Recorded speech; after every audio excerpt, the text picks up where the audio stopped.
Hey guys, tonight we slip into the soft sandals of a Roman event planner. Except not just any event. You're the orchestrator of a full-scale, multi-sensory, utterly exhausting Roman orgy. Think of it like a high-stakes wedding planner, only the cake is made of flamingo tongues, and the bride is, well, everyone. It's the crack of dawn in ancient Rome, and you're already awake, because your sleep was shallow, haunted by nightmares of misplaced amphorae and senators demanding more panthers this time. You sit upright on your creaky straw mattress, staring at the cracked fresco across your modest cubicula. The scent of stale incense and last night's garlic still clings to the air. You groan. Today is the day. Your first task? Wine. Not to drink, well, not only to drink, but to gauge whether the barrels delivered last night by that perpetually sweaty merchant from Trastevere are actually the vintage he promised, or the same weak stuff he pawned off last Saturnalia. You sip, grimace, then mutter something inappropriate about his mother's wine-making techniques. Now, onto the scrolls. They're stacked on a chipped marble side table, ink still glistening. Guest lists, performer rosters, dietary requirements. Yes, apparently someone's allergic to pomegranate. And those absurd requests from the host's brother who insists that all fruit be pre-peeled. Your stylist scratches notes while you mutter under your breath like a poet with very low standards. You step outside into the morning fog, and the city greets you with a chorus of hawkers, clanging carts, and some unidentifiable squawking. Your tunic is slightly too tight. You suspect your laundry slave has been shrinking your clothes on purpose. The neighbor's slave girl eyes you as you adjust your belt. She knows. Everyone in this alley knows. You're the orgy planner. At the Domus, the servants are half awake. One of them still clutching a broom like it's a weapon against chaos. You give quick orders, scrub the atrium again, polish the guest couches, and for Jupiter's sake, someone get rid of that dying fig tree. It's not mood setting. One of your assistants rushes in, eyes wide.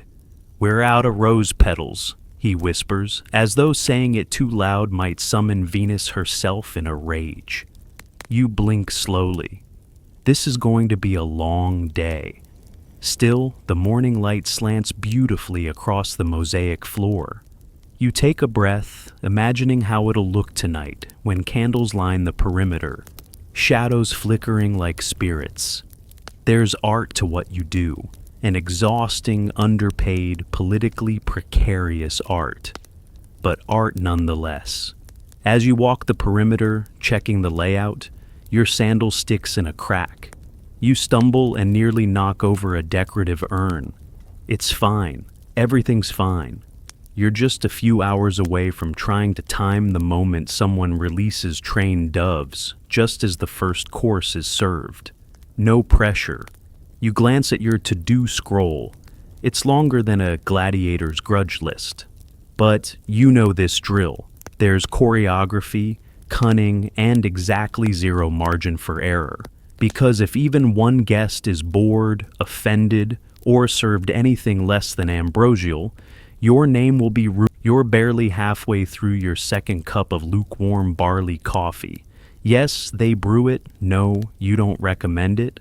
When disaster strikes in the form of a panicked messenger boy. He bursts in, scroll in hand, breathless, like he's just escaped a lion pit, which, knowing the host's last party, might not be far off. "Change to the guest list," he pants, thrusting the scroll into your hand like it's a live coal. You already know, it's always a guest list change. You unfurl it with the slow dread of someone opening a tax audit. 7 names added, 4 names crossed out, 3 marked "Bring own cushions." The host's brother, yes, him again, has now decided his mistress needs a place of honor, preferably next to the senator's wife. Because nothing says diplomacy like arranging people who would happily toss each other into the Tiber within spooning distance. You sigh, summon your scribe, and begin the ritual of forgery. The original scroll has already been sent to the Herald, so now it's up to you to forge a second, official version that matches the updated whims of Roman aristocracy. Your scribe is half blind and slightly drunk, but he's cheap and fast, two qualities that rarely go together in Rome. You pay him in figs and occasional compliments, mostly figs. As he scratches in new names, you recalculate the seating. The triclinium only fits 12 per couch group, and you can't put Senator Albinus anywhere near the astrologer he recently accused of moon theft. Historians still argue whether that was a metaphor or an actual legal case. Rome is weird like that. You pace. You scribble diagrams. You mutter oaths in at least 2 dead dialects. A slave interrupts to inform you that one of the marble pedestals in the garden just collapsed, right onto the bowl of imported Nubian dates. You wave him off and add fruit replacement to your ever-growing disaster scroll. Then your heart sinks even lower. Domitia, the recently divorced and highly dramatic patrician widow, has just RSVP'd in the affirmative. She's notorious for either crying through the first course or flirting aggressively with married men by dessert. Last time, she threw a peeled pear at someone and blamed it on Mercury.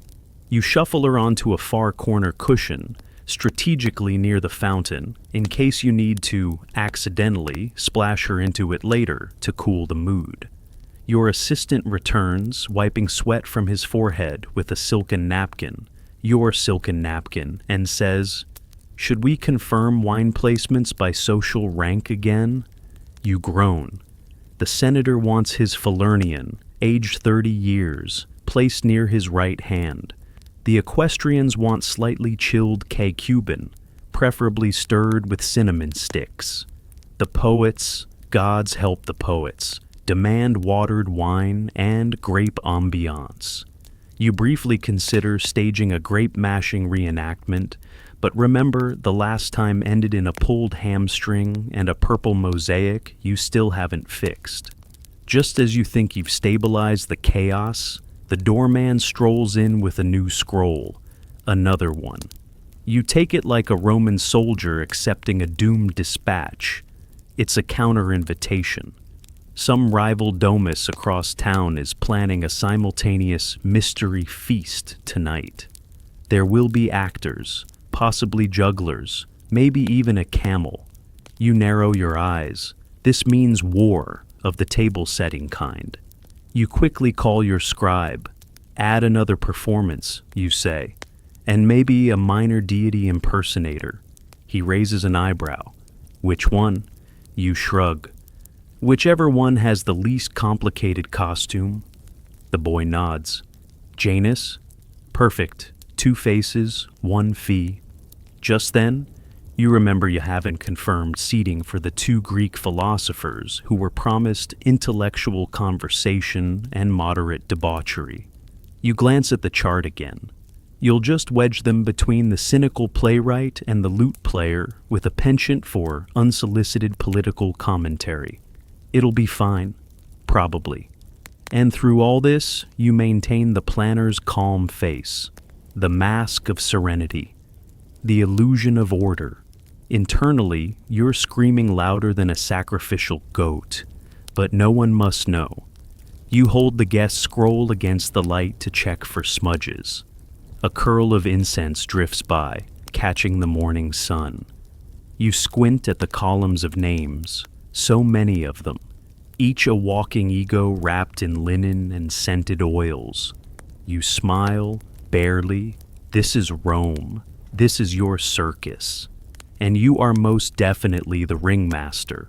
The sun is now lazily climbing over the tiled rooftops, illuminating every dusty corner of the Domus, and every imperfection you didn't notice earlier. As you step into the triclinium, the centerpiece of tonight's chaos, you take in the sight with the seasoned eye of a veteran. Mismatched couches, one lopsided statue of Apollo, and a suspicious trail of olive pits leading under the table. Again. You click your tongue and summon 2 houseboys.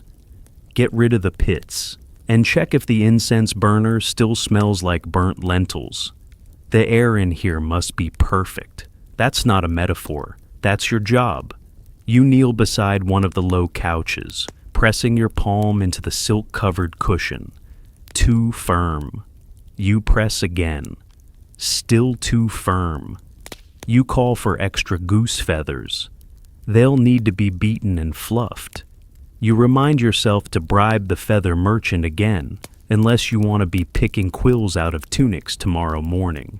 Now, onto the floral arrangements, or more accurately, the lack of them. You storm into the peristyle courtyard where the servant in charge of petals is napping under the fig tree, drool glistening. A quick kick to his sandal wakes him.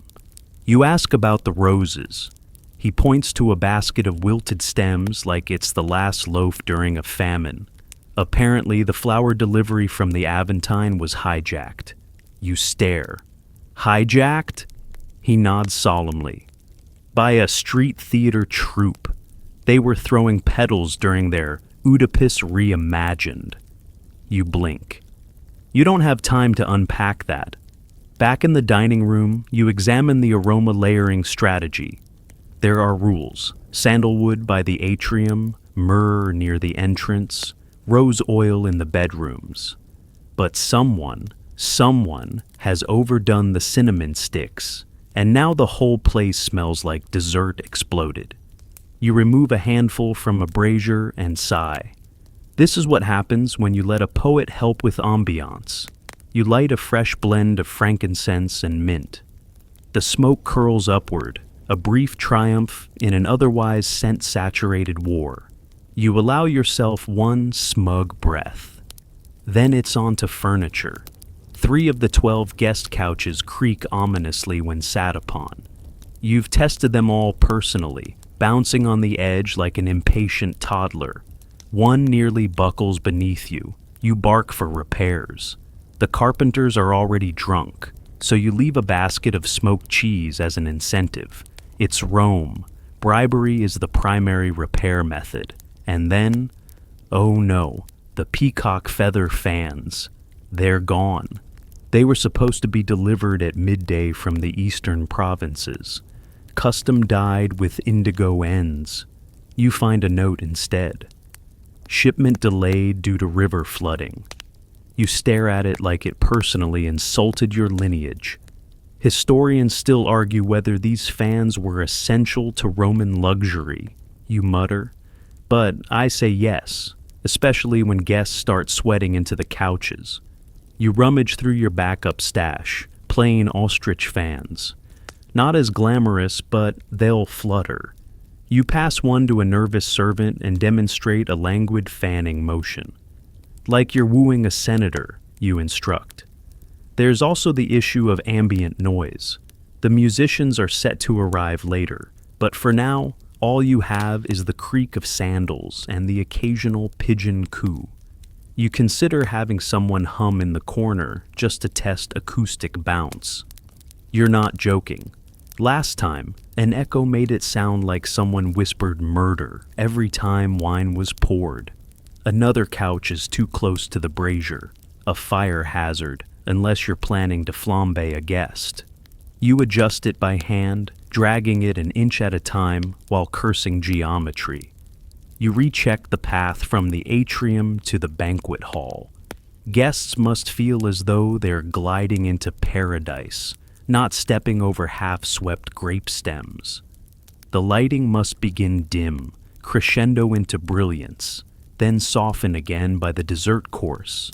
You sketch a lighting map in your mind and instruct the lamp bearers accordingly. And make sure no one uses the cheap oil. It smells like sadness. You take one last glance around. The couches are arranged in perfect harmony now. The oil lamps are trimmed. their wicks obedient.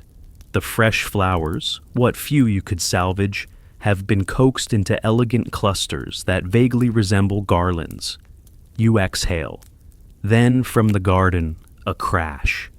A scream. A smell that is definitely not incense. You close your eyes.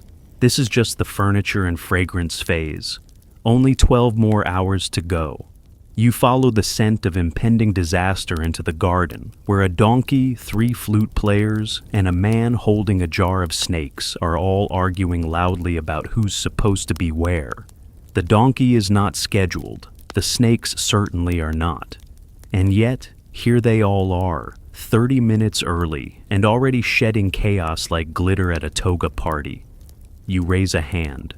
Stop. Breathe, one at a time. The flute players are hired, they confirm that much. They're triplets apparently, and play in coordinated harmony. You mentally note that this could be charming or deeply unsettling, depending on the lighting and wine levels. You wave them toward the atrium with orders to tune quietly and not to flirt with the servers. Again. Then you turn to the man with the snakes. Explain? He grins a little too proudly. They dance. You blink. Do they? Sort of, if you squint. You consider your options. On one hand, live snake dancing could be seen as cutting-edge entertainment. On the other, the last thing you need is a senator's wife shrieking into her peacock-stuffed lentils because she spotted a cobra under the couch. You hand him 2 denarii. Tell them they danced, then leave. With the reptilian crisis averted, you shift focus to the rest of the evening's amusements. You need variety, spectacle, and at least one act so confusing it becomes a talking point for weeks. That's Roman entertainment, part theater, part confusion, all wine-soaked. In the Subura, earlier this week, you scoped out talent like a one-person casting agency with no moral compass. Fire breathers were out. Too much risk near the thatched ceiling. Jugglers were in, but only the ones who could handle amphorae. You booked a one-eyed mime who claims to interpret the emotions of olives. You didn't understand it either, but he came highly recommended. And then there's the matter of animal involvement. Romans love their animals, especially exotic ones, especially ones that might make guests feel important by proximity. Panthers are out. Last time, one climbed the curtains. But doves? Doves are romantic. You commission a basket of them, trained to fly out during the dessert course in a puff of symbolism and almond dust. Still, you worry it's not enough. Then inspiration strikes. What if you hired a man to impersonate Bacchus? A young man, toga loosely draped, vine crown atop his curls, entering at the height of the second wine pour to bless the evening in a slurred chant. He doesn't have to know lines. He just has to exist with flair. You jot a note, find a convincing Bacchus, preferably sober until 9 p.m. As you finalize this lineup, you're interrupted again. A boy with patchy facial hair is waving a lyre in your face. Interested in haunted music? He asks. You squint. Haunted? He nods solemnly. Belonged to a bard who died mid-song. Plays itself on cloudy days. You blink slowly. And it's cloudy today? Sort of. You hand him a piece of bread and tell him to haunt someone else. Still, the day's lineup is coming together. You have the musical triplets, the miming olive whisperer, the dove guy, possibly Bacchus impersonator, a poet who swears he can freestyle about figs in 3 languages. Historians still argue whether the more bizarre acts were genuinely appreciated or just tolerated in good humor. Based on what you've seen, the answer is yes. Back at the Domus, you post the updated schedule behind the kitchens and offer a silent prayer to Mercury, god of timing. Because if the acts don't hit their cues, if the miming starts while soup is being poured, or Bacchus stumbles in mid-toast, you're finished. socially ruined, exiled to the provinces, where people consider beet stew a delicacy. The musicians test their flutes, one slightly flat. You grimace. But it's happening. This grotesquely over-orchestrated sandal-splitting circus is coming together. You just hope the peacock impersonator doesn't get stage fright again. You're not sure exactly when the smell of burnt fish overpowered the basil, but it was somewhere between "Where are the saffron almonds?" and "Who dropped an amphora of date syrup on the cat?" The kitchen, if one can still call it that, is a volcanic site of culinary ambition, where chaos reigns supreme and the chef is equal parts philosopher, warlord, and arsonist. He stands, arms folded, eyes twitching, beside a flaming pan of dormice. "Too crisp?" he asks, as though that's a real question. You lean over. The dormice resemble tiny charcoal statues, their little legs curled like dancers frozen mid-performance. You nod slowly. Maybe dial it down by a few gods. This is only the starter course. The menu you helped design is a masterpiece of excess. Flamingo tongue pâté, eel in fig syrup, peacock eggs nestled in pastry swans, a pudding shaped like the Colosseum. None of it easy, all of it maddening. You consult your scroll of dishes. Everything has to emerge at the right moment in the right order, from amuse-bouche to postprandial quince lozenges. You planned a 12-course escalation of decadence. Unfortunately, the cook only has 2 ovens and a pronounced disdain for your schedule. And now the eel jelly centerpiece is wobbling ominously. You step toward it. It's the centerpiece of the centerpiece, a molded, translucent ring of jellied eels, set in aspic and garnished with sprigs of thyme and doubt.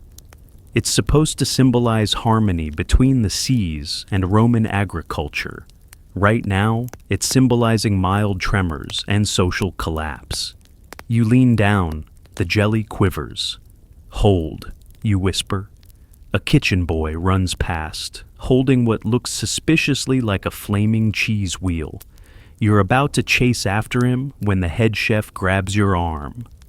"We have a camel tongue shortage," he says gravely. You blink. "I ordered 2 camels. Only got 1, and its tongue was, well, it's small, like shy." You sigh. "Fine, slice it thin. Tell people it's deliberate." You start reallocating portions. The equestrian families will get more goose liver. The poets, less of everything. They'll write about it in sad couplets, but who cares? And then, a new horror. The honeyed snails are missing, entirely. You ask the sous chef, who points to the floor drain. They escaped.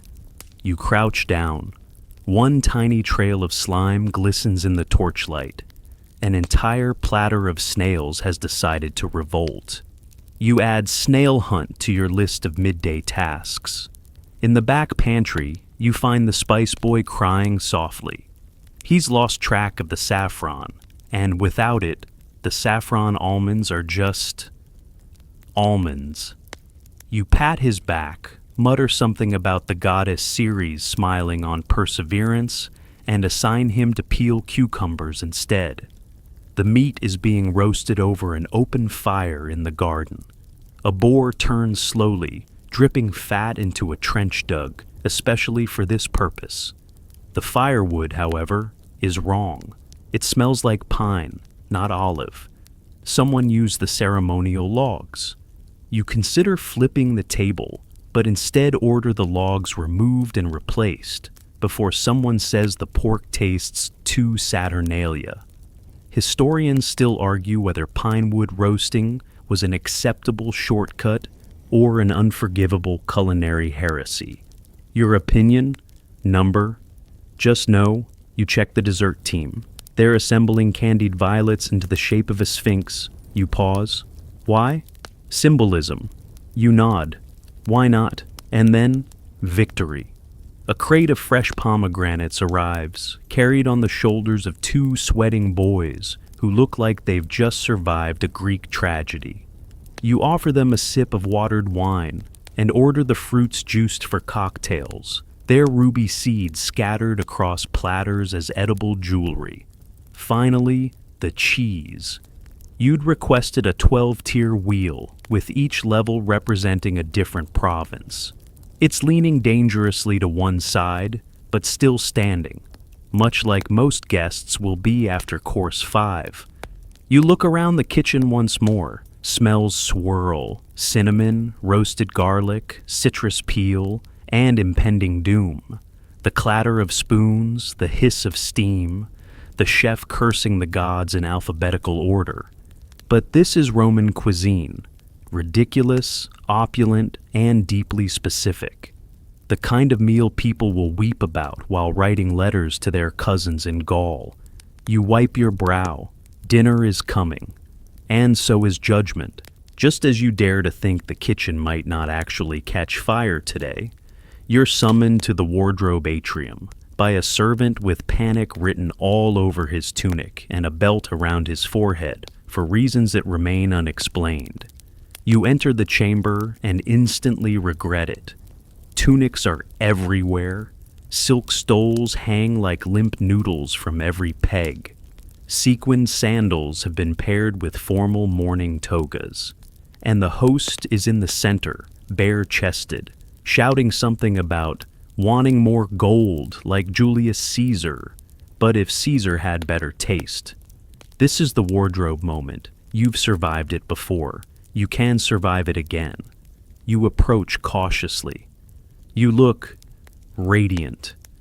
I look like an overcooked fig, he snaps, flinging a bolt of cloth in your direction. Where is the purple thread? The real purple, not the plum nonsense. Tyrian purple, the one dyed with mucus from thousands of murex snails. You did order it, but you used most of it on the cushions. You smile thinly. It's being applied now, for drama. He narrows his eyes. It better shimmer. You retreat to the costuming slaves, who are trying to untangle a bejeweled belt from a wig. How's the dancer's outfit? You ask. Missing the belt, says the wig. Great.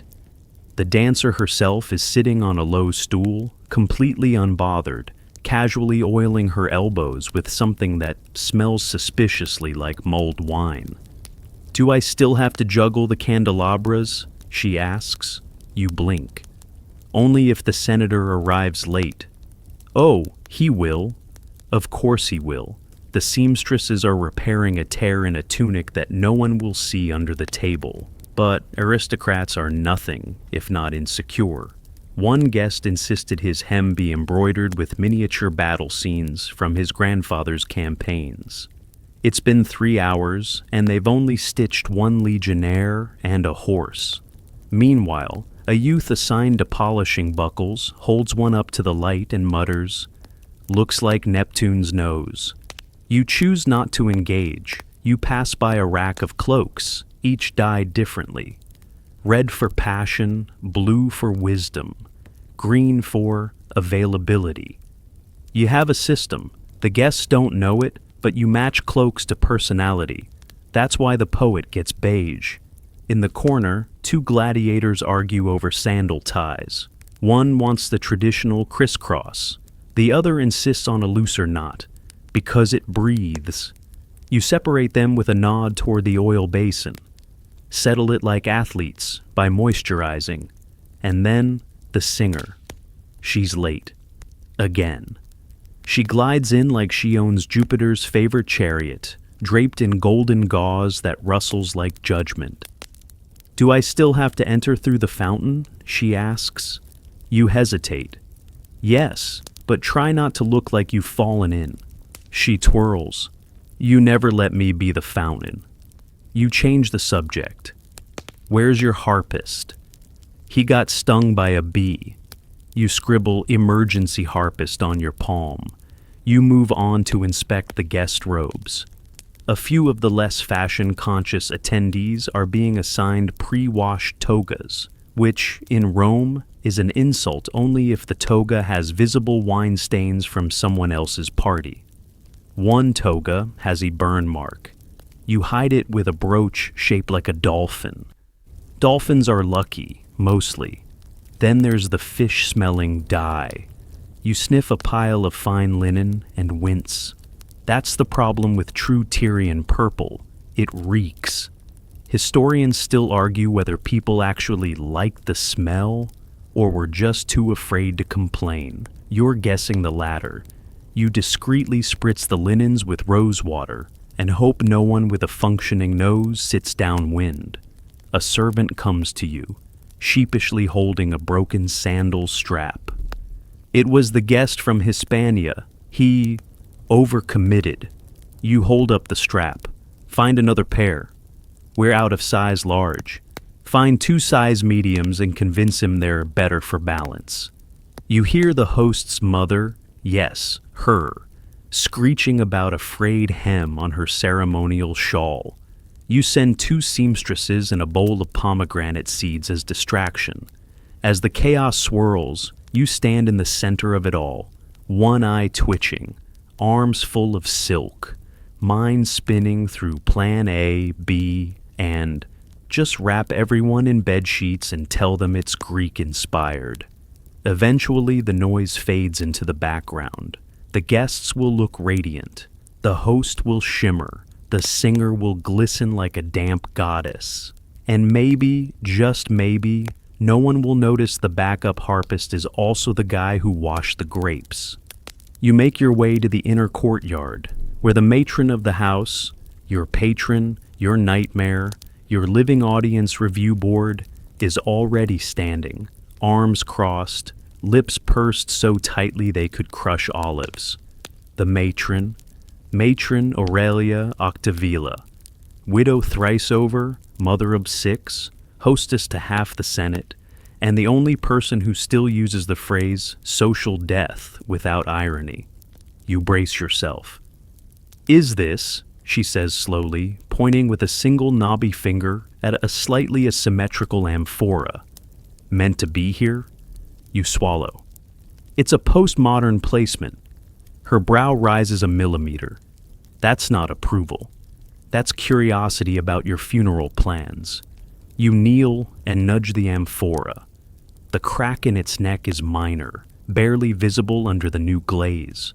But to Aurelia, the visible is political. Next, she circles a couch like a lioness inspecting prey. These cushions, she says, prodding one, feel underfilled. Goose feather, you reply. Cheap goose? Just emotionally distant geese. She doesn't laugh. You make a mental note. Quadruple the cushions before sundown, preferably from sentimental birds. She moves on, trailing her fingers along a wall tapestry depicting Venus and Mars mid-flirtation. Didn't we agree on more drapery? We did. It was delayed by pirates. She peers at the mosaic underfoot. And this crack? It's a metaphor? You nod vigorously. Yes. For the fragility of indulgence. She says nothing. You're not sure if that means victory or execution. A young servant trips nearby, scattering a bowl of grapes. One grape rolls, stops neatly by her sandal. She stares at it. You lunge, scoop it up, and whisper, "Lucky grape, portent of fortune." She stares a moment longer, then resumes her walk. You've survived the inspection. Barely. But she's not done. In the garden, she points to the centerpiece, a sculpture of Bacchus you personally approved for being sensual without being lewd. She disagrees. It's pouting. It's alluring. It's inappropriate. It's marble. She clicks her tongue. Cover it. You order a veil, which somehow makes it more suggestive. As she prowls the perimeter, she begins asking questions. The real questions. Will Domitia be near the senator's wife? No. She'll try anyway. Yes. And the wine? Aged, spiced, and alphabetically organized. She pauses, looking at you the way an augur might look at suspicious entrails. Are you calm? You blink. Terrified. Good, you'll pay attention. Suddenly she spots the musician triplets who've decided to rehearse a sea shanty in minor key. She listens, horrified. They sound like sad clams. You nod. They're warming up. Warm down. You order them to switch to something less nautical. Then the final blow. She lifts a goblet from a polished tray, sips, and winces. This is the cheap Falernian. You freeze. It was just for testing, you lie. It tastes like betrayal. You vow to replace every drop, even if you have to siphon it yourself. She finally turns to leave, trailing judgment behind her like a regal scent. But before she does, she looks back once. This better be more glorious than the Bacchanalia of 142.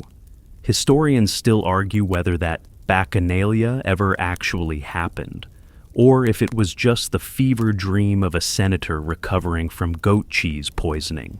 But you nod, because whether it happened or not, yours has to be better. Alone again, you sink onto a low bench. Your feet hurt. Your hair smells like roasted rosemary, and someone just walked by whispering about a last-minute addition to the dessert table. Ambrosia salad. You don't ask, you just sit, quietly calculating how many grapes it takes to induce a brief, meditative trance. The answer is 12. The scent of burning sage wafts through the colonnade, curling around the statuary like a polite warning. Ritual hour has begun. You rise from your barely used bench, stretch the stiffness from your knees, and gather the ceremonial box, a lacquered wooden case containing incense cones, honey cakes, and a small bronze figurine that vaguely resembles a protective household deity, or possibly a confused satyr. The Roman household gods, the Lares and Penates, demand attention before any major gathering, especially this kind of gathering. No one wants a sulking spirit knocking over wine amphorae or dimming the lamp just as the host toasts eternal youth. You begin the circuit. First stop, the lararium, the sacred shrine tucked in the corner of the atrium where the family gods reside. You kneel, light the incense, and place the honey cakes with the reverence of someone who's both devout and terrified of angry ghosts. You whisper a short invocation. Protect this house, keep the wine flowing, and please, no plumbing issues tonight. As you rise, a flicker of flame licks up from the incense and dies down, a good sign, or a sign of bad quality resin. Historians still argue whether the Lares were considered literal guardians or more like superstitious mascots. Either way, you're covering your spiritual bases. Next, you place small offerings near thresholds, doorways, arches, even the fountain ledge where the singer will later make her damp entrance. Every entrance must be blessed, every transition soothed. You've also strategically placed lavender sachets beneath cushions and hung a sprig of rue behind the host's chair, a known ward against envy and digestive discomfort, probably. And then there's the incense choreography. You've mapped scent zones, myrrh in the guest wing to evoke mystery, frankincense near the musicians to inspire harmony, a touch of lemongrass near the latrines, which you're pretty sure is the invention of a desperate philosopher, but it does keep flies away. A servant approaches with an update. The augur has arrived.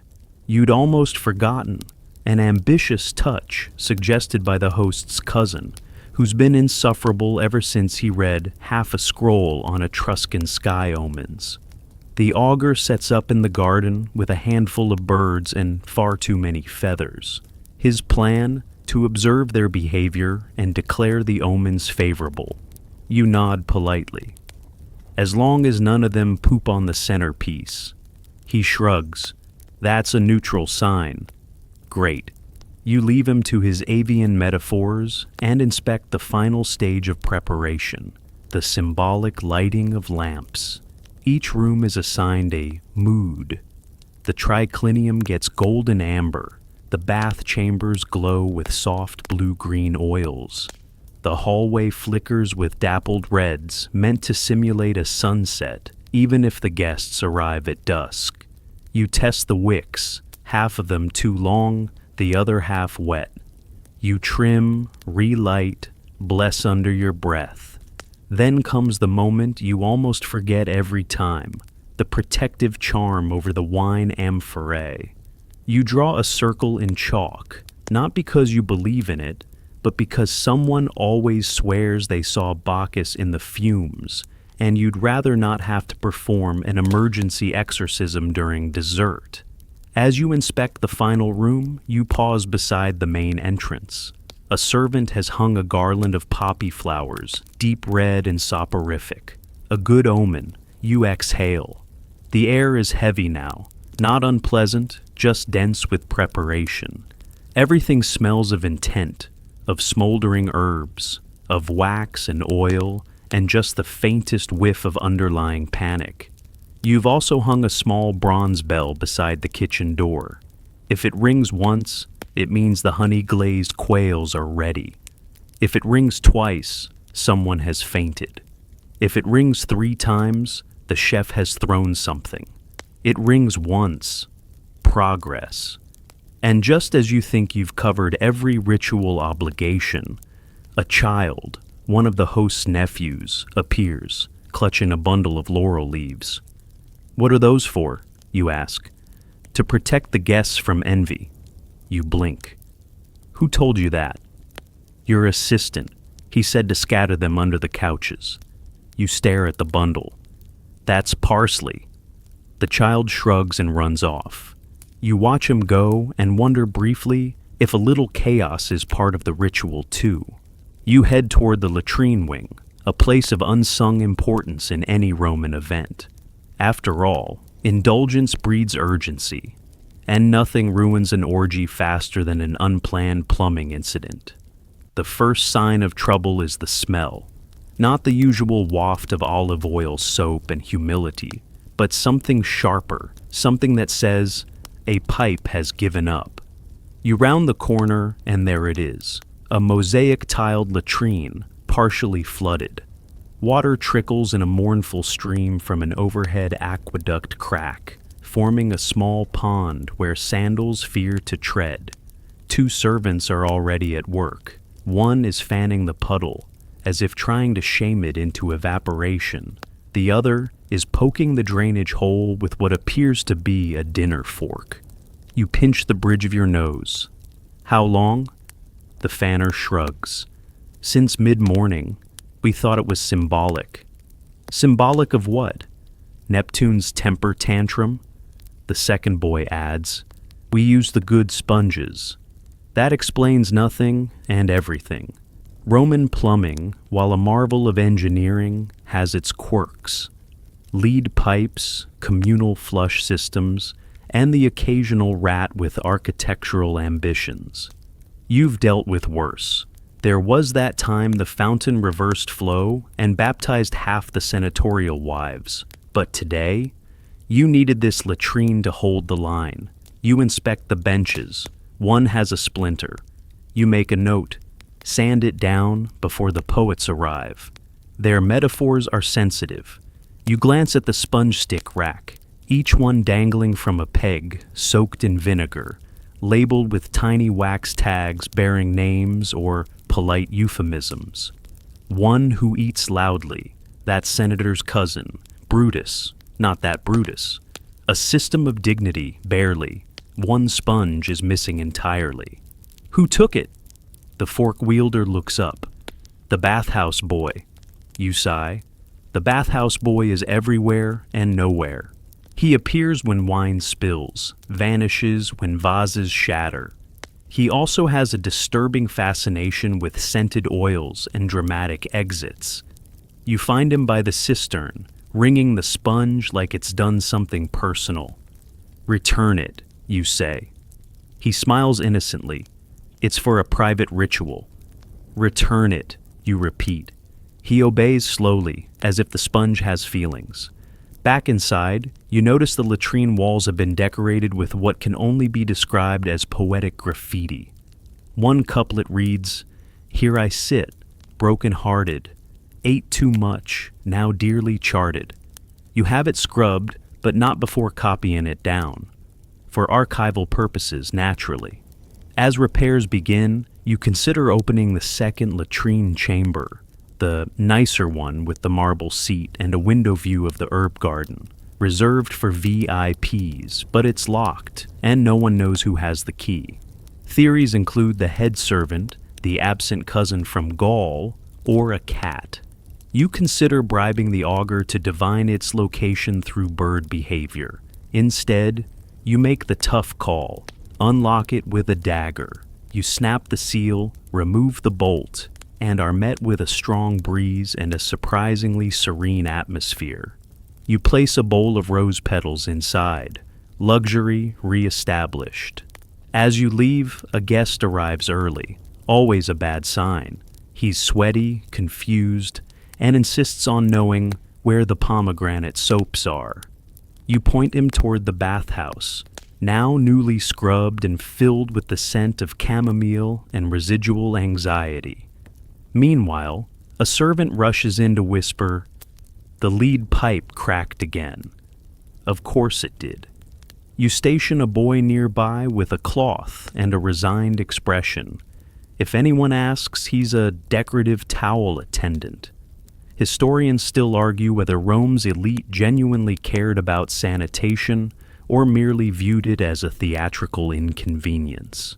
Judging by tonight's guest list, you're guessing it's a little of both.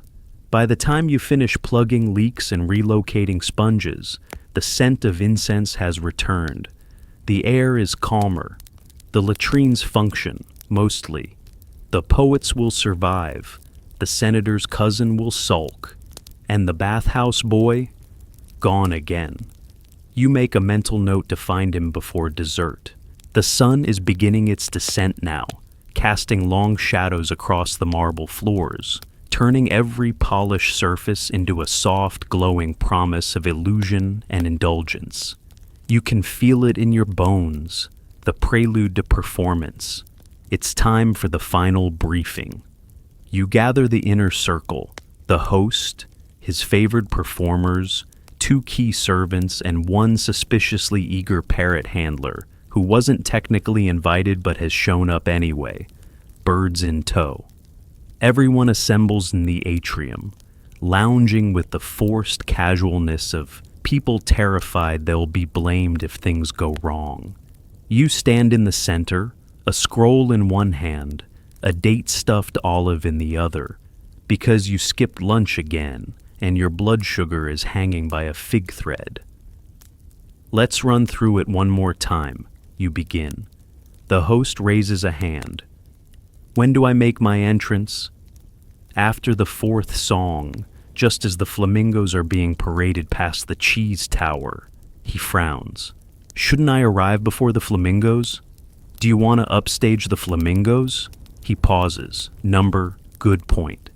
You move on to the dancers. 4 of them, draped in gossamer and attitude. You remind them about timing. No improvisation during the opening number. Last time someone pirouetted too early and knocked over the honey wine pyramid. Tragedy ensued. One dancer yawns. You snap your fingers. Energy.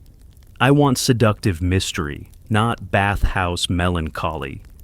They nod vaguely. Then the musicians. Triplet flute players. One's been chewing mint leaves all afternoon, and his breath now smells like an herbal explosion. You remind them again. No sea shanties, no experimental scales, and definitely no overtures about clams. One pipes up. Can we do the fog effect again? You narrow your eyes. Only if it doesn't trigger the smoke alarm torch system like last time. He pouts. You don't care. You then turn to the servers, each assigned to a quadrant, each expected to carry trays with the posture of a goddess and the stealth of a thief. You've trained them to read lips, intercept spills, and spot imminent political arguments from 3 cushions away. You hold up a chart. This is the seating plan. Memorize it. If anyone switches places, smile, serve them grapes, and report them to me. Then the flamingo handler arrives with 2 birds. You stare. Where are the others? He shrugs. Cold feet. They're birds. Still counts. You sigh. Will they walk the carpet? Not willingly. You add bird wrangler to your ever-expanding mental resume. And then comes the harpist. Not the original, who is still recovering from that bee incident, but his understudy, who also happens to be the cousin of the fishmonger. He sits on the edge of the fountain, plucking the strings like they owe him money. You approach. Do you know the piece? Mostly? What do you mean, mostly? He squints. I know the beginning. I'll improvise the middle. You nod. Then you'll be placed near the back. He frowns. But that's next to the poet. Exactly. The singer arrives next, still damp from rehearsing her dramatic water entrance. Her golden gauze clings like sea foam. She strikes a pose. You blink. Too early, you mutter. Save it. She slinks off, stage left. Then, finally, you brief the host himself. Your toast will come after the second meat course. Keep it short, no references to ex-wives, and for Jupiter's sake, no reciting your own poetry. He looks hurt. But it's about wine. All Roman poetry is about wine. He concedes. You take a moment to breathe, letting your eyes scan the group. Each one holds the fate of the evening in their oiled, perfumed, underpaid hands. This isn't just a party. This is theater. This is spectacle. This is Roman society in velvet sandals. You look at the door. Outside, dusk falls. The guests will arrive soon. You clap your hands. Positions. Everyone scatters, except for the parrot handler, who whispers something to his bird and nods solemnly, as if they've rehearsed for war. And maybe they have. Because when the doors open and the first sandal crosses the marble threshold, all of this, every feather, every fig, every fringe-trimmed tunic, has to work. There are no second chances at a Roman night like this. Only reputations and rumors. The door creaks open with ceremonious drama. It's been oiled, of course, for that perfect theatrical glide, and the first guests step across the threshold, trailing sandal dust and perfume so strong it could classify as military grade. You're stationed just behind a discreet column, scroll in hand, one eye twitching with focus. The night has begun. First through the door is Senator Albinus. Early, as always. You suspect he times his arrivals to assert dominance over less punctual politicians. His toga is so starched it could probably stand up on its own. You nod, welcoming him with just enough warmth to imply respect, but not enough to invite questions about the menu. He grunts and proceeds to inspect the floral arrangements like he's auditing a vineyard. You pretend not to notice.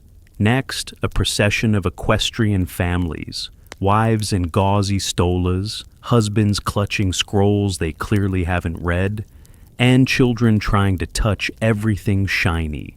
One boy attempts to yank a flamingo feather from the centerpiece. You intercept him mid-grab, hand him a candied fig, and redirect him toward a sculpture labeled "Do Not Lick." Then Domitia arrives. Domitia, the human embodiment of chaos wrapped in crushed velvet. Her hair is piled so high it requires its own support system, and she enters like she's in the final act of a tragic play she insists is about her. She catches your eye. I assume I'm near the senator's wife? You offer your most diplomatic smile. You're near her energy. She nods, satisfied. You silently brace for dessert-based conflict. As more guests trickle in, the atrium begins to buzz. Voices echo off the marble, laughter begins to ripple in the corners, and the scent of warmed honey and sandalwood thickens in the air like a very elegant fog. A praetor's cousin stumbles in next, already drunk, toga askew, insisting he's late because his donkey misinterpreted the route. You direct him to the far couch, next to a man who once gave a toast about fruit as metaphors. They'll get along. Just as you're thinking things might be under control, a freed woman of uncertain invitation status appears. She waves a scroll with a wax seal half melted and claims her dog ate the original. You examine it. It's clearly forged by someone with shaky hands and a deep mistrust of grammar. But you recognize the name. She's someone's mistress, possibly two people's. You smile and say, "Welcome." Then you seat her next to the peacock impersonator. It seems fitting. The servers move like choreography. Grape clusters here, citrus napkins there, always one step ahead of spillage. You make eye contact with the lead server and nod. She knows. This is war. And then, wine spill. A minor one. A young man with more charm than balance knocks a goblet off the lip of a side table. You're there in seconds, swapping the cushion before the stain even hits the fabric. The guest is none the wiser. He thinks the wine disappeared by magic. You do not correct him. Outside, more sandals scuffle on the stone. The last guests arrive, a group of Greek philosophers trailing discussion and the smell of aged cheese. You seat them near the philosopher-themed platters, hoping they'll be too busy debating metaphysics to notice how lukewarm the oysters are. Then the singer glides in through the fountain. Yes, through it. She emerges like Venus herself, splashing gently, golden gauze floating, arms raised to draw every gaze. The guests applaud. One drops a grape in awe. You smile. Timing, perfect. Flamingos waddle past in formation. The triplet flutists begin a soft tune. The host appears at the top of the stairs, arms spread in welcome. And you, from the shadows, watch as the night unfolds. All the RSVPs, all the wardrobe emergencies, all the debates about incense ratios and fruit placement, they've led to this. You exhale. Let the games begin. The room hums now, warm with laughter, flickering torchlight, and the low lull of flute music threading through clusters of conversation. This is the moment when your planning begins to either ascend into triumphant decadence or crash into dramatic irony. So far, no crashes. You hover near the triclinium's threshold, monitoring guest behavior like a hawk in a tunic. Domitia is reclining, dramatically spooning honeyed olives into her mouth, her gaze locked with the senator's wife. It's only a matter of time. Across the room, a minor scandal bubbles. 2 cushions are missing, and one guest is seated on a folded cloak. You dispatch a servant with a fresh cushion and a whisper. Say it's the new style. Imported from Carthage, it works. Then the host raises his goblet. A hush descends. You hold your breath. To Bacchus, he begins. To Rome, to all who indulge in good company and better wine. A cheer erupts. Goblets clink. A musician hits a slightly off-key note, but it's charming. The moment holds. And then, a hiccup. The poet begins to recite. You knew this would happen. He clears his throat and launches into a meandering ode to his lost tunic, and how it symbolizes the fragility of human ambition. Half the room shifts uncomfortably. A senator mimes slashing his own neck. You intervene, stepping forward with a tray of candied almonds. Save your genius for dessert, you murmur. He nods, distracted by the almonds. A crisis averted with sugar, again. In the back corner, 2 guests are arguing over a fig tart. You approach, only to discover it's not about the tart at all. It's about who got the better seat. One's cushion is embroidered with dolphins, the other has lions. Lions apparently denote higher status. You smile and say, actually, lions were added to distract from inferior seam work. The offended party leans back, mollified. You hand her a grape and retreat. Then comes a louder ripple. One guest stands to make a toast, unplanned, unofficial, and almost certainly unwise. He's flushed, wobbling, and clearly emboldened by his third goblet of Falernian. To Rome's greatest minds, he shouts, may they never marry each other's sisters. There is an audible silence. A woman coughs delicately. A historian raises one eyebrow. You swoop in. And may they always find clean sandals in the morning, you add with a grin, lifting a goblet. Laughter returns. You pat the speaker gently on the back and nudge him back down. He hiccups approval. The room shifts again, now flowing into more relaxed murmurs. The guests settle deeper into their couches, pulling grapes from silver bowls, dipping fingers into date syrup, whispering gossip beneath the cover of fan flutters. You catch Domitia glancing at the senator's wife again. You see the twitch in her hand as she reaches for a plum. You step closer, just in case. Then the senator's wife leans forward, takes a plum of her own, and eats it without breaking eye contact. The air tightens. You step in. Ladies, you say gently, the next course is duck glazed in poetry. They blink. You'll be the first to taste it, you add. They pause, recalibrate, and nod in unison. You walk away slowly. Disaster, diffuse for now. You make a mental note. Never seat those two within pomegranate throwing distance again. Historians still argue whether Roman parties were truly this volatile, or whether modern retellings exaggerate for flair. Based on your experience tonight, the answer is absolutely not exaggerated. A soft crash sounds from the far wing. A tray has tipped. A servant is apologizing. You glance over, no guests harmed, no wine spilled, just a rogue fig tart and a startled flamingo. Everything's fine. The harpist plays a gentle interlude, the lighting dims just slightly, and the scent of cinnamon returns to the air.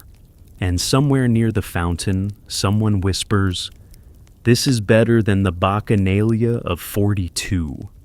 You smile. That's the whisper you needed. The night deepens, and with it comes a certain unraveling, like a perfectly tied toga slowly slipping into chaos. It's inevitable, expected even. You just hoped it wouldn't begin with the oysters. You're mid-sentence directing a servant to dim the atrium lanterns by a quarter wick when the scent hits you. Briny, sour, unmistakably wrong. You spin toward the banquet table and spot the culprit. A bowl of oysters that has turned on you, betrayed you, sabotaged your whole aquatic aesthetic. Before you can intervene, a guest clutches their stomach and slides slowly off their cushion with the kind of theatrical gasp that would make Cicero proud. You're there in an instant. Too much wine, you say to the surrounding guests, smiling warmly. You motion to two servants. One scoops the guest, the other the oysters. Both disappear quietly. Crisis handled in under 30 seconds. You mentally award yourself a laurel wreath. Then you hear the scream. It's not a death scream, more like a dramatic gasp of someone who's just discovered a philosophical disagreement in the dessert course. You rush to the garden wing. There you find a group of guests surrounding an overturned tray, a candelabrum toppled, and, most importantly, a small fire licking at the edge of the poet's cloak. The poet, ever committed to metaphor, hasn't noticed yet. You douse the flame with a decanter of watered wine. He spins, startled, and begins to recite something about rebirth and being baptized in Bacchus. You cut him off with a raisin tart and direct everyone's attention to the peacock impersonator, who is now dancing near the fountain for reasons that defy logic but successfully distract. The singer is due to perform again, so you hurry back toward the triclinium and stop dead. Someone has fainted. Again. This time, it's the philosopher from Ephesus. His face is pale, his limbs elegantly arranged, and a sprig of rosemary lies crushed beneath his elbow. You kneel, check his pulse. Fine. You sniff.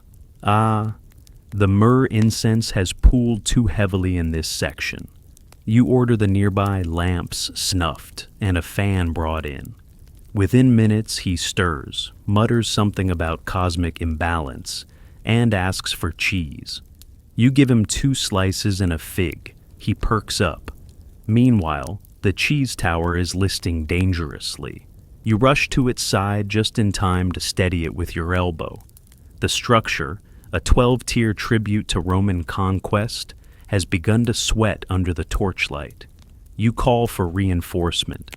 A servant props up the eastern side with a repurposed olive spoon. You nod. Crisis averted. Again. Just then, you hear the flutter. The doves. Released early. You look up in time to see a cascade of white feathers as the birds take off, flapping awkwardly under the colonnade, one veering dangerously close to the singer's wet entrance zone. She notices. "Oh no," she says dramatically. "I wasn't ready."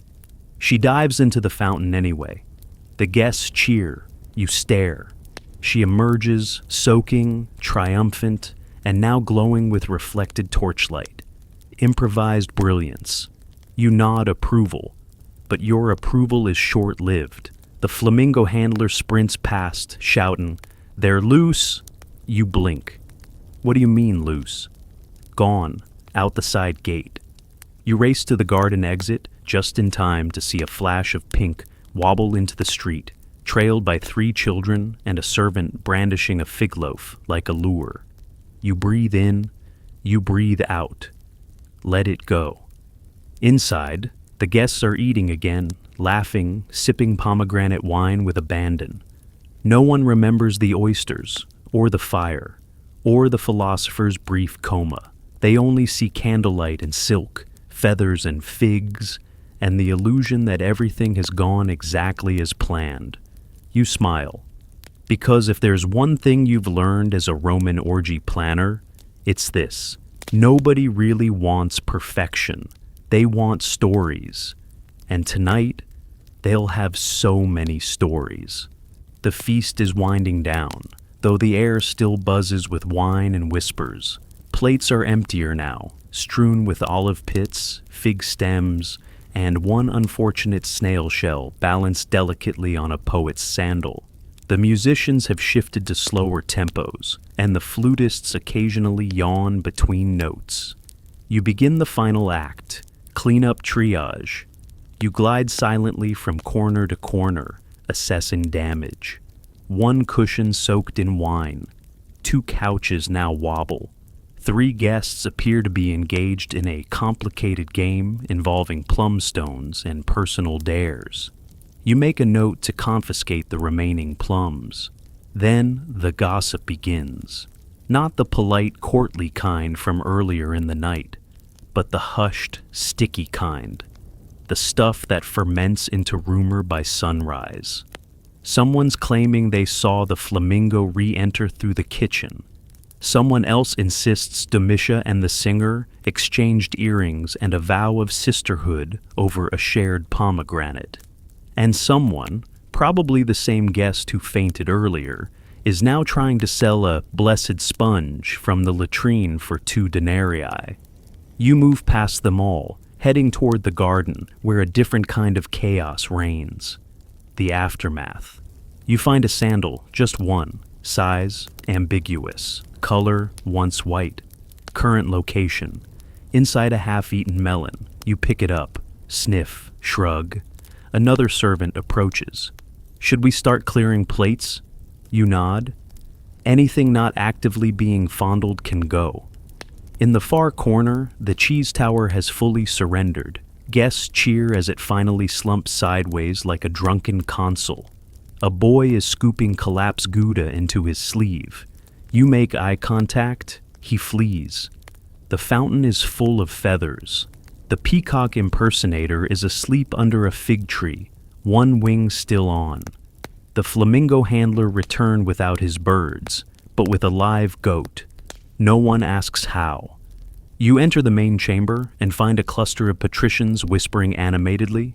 One holds a half-written scroll. "I'm starting a rating system," he says proudly. "Domus decor, 9, incense, 7, dancer clarity, 4.5. You blink. Clarity?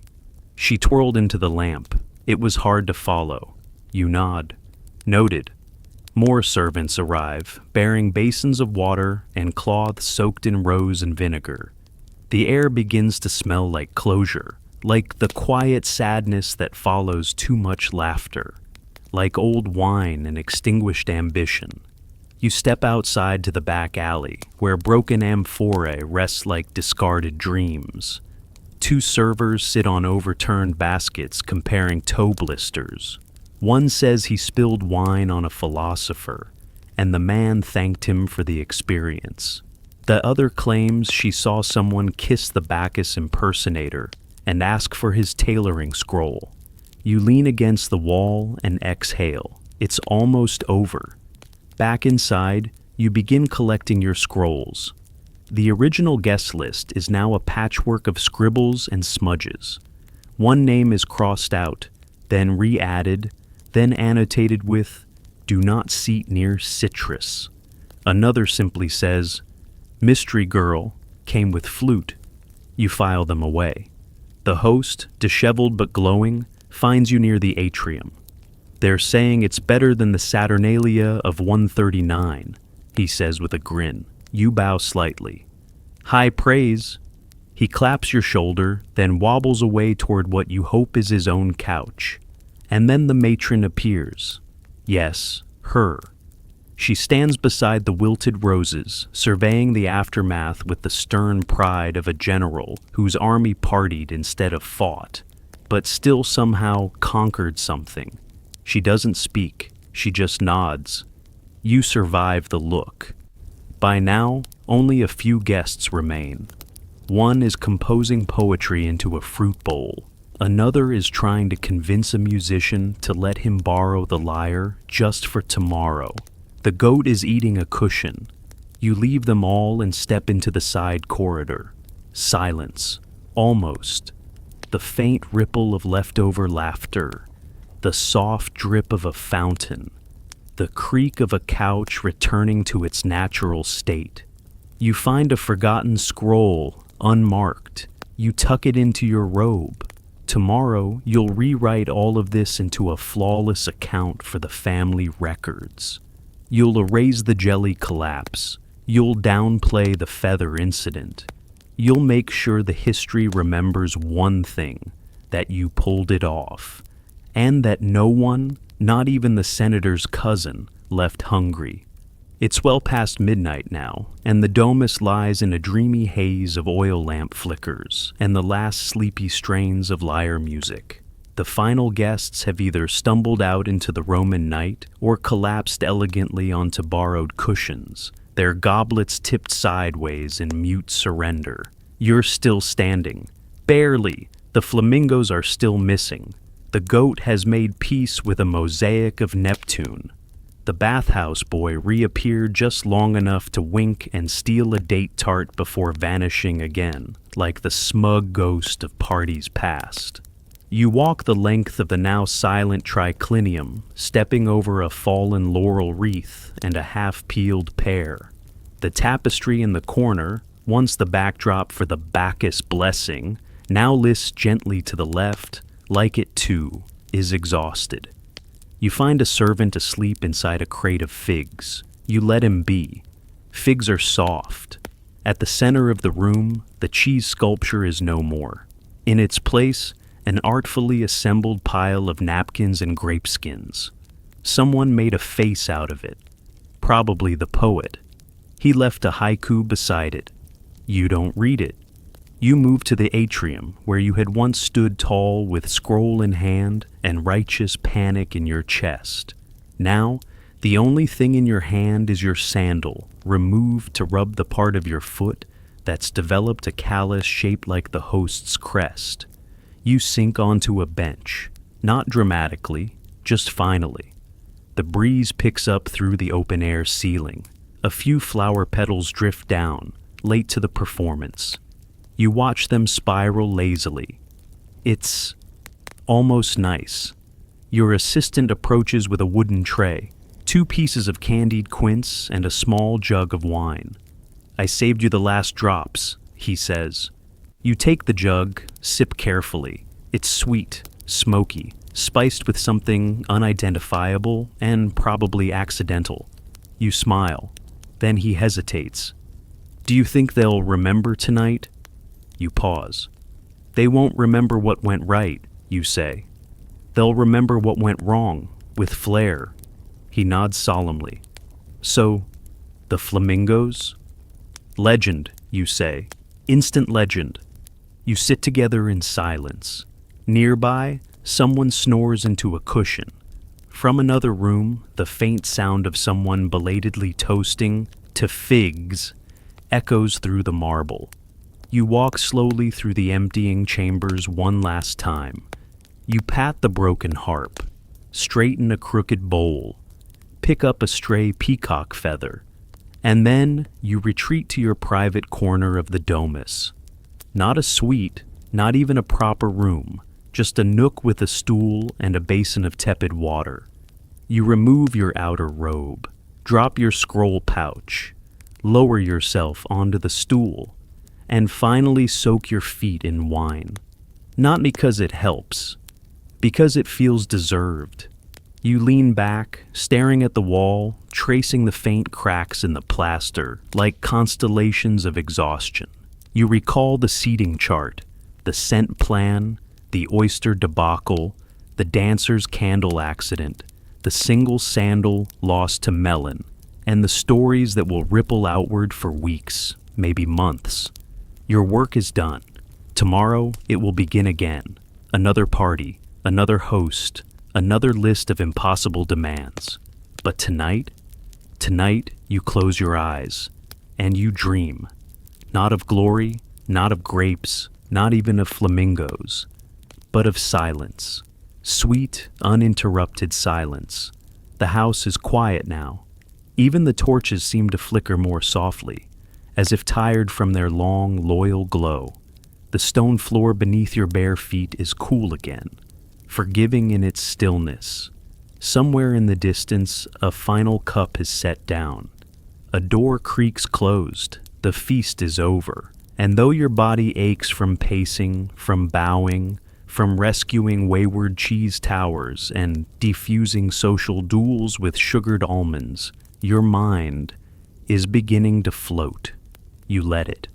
You imagine the silk rustling in empty hallways, the soft snoring of contented guests, the last flower petals drifting to sleep on a cushion you'll never fully clean. It's all behind you now. You did it. There were flamingos, there were philosophers, there were mysterious faintings and rogue desserts, and a sponge-related scandal no one will ever fully explain. And still, they left smiling. You did that. And in this moment, this breath, this stillness, you feel the deep, sacred pleasure of completion, of having survived yet another Roman chaos with only one minor fire and no public poetry duels. Your shoulders drop, your eyelids flutter. You think of figs, of feathers, of silence. And then, gently, your thoughts dissolve like date syrup in warm wine, until all that's left is breath, and rest, and sleep. End of script. Sweet dreams.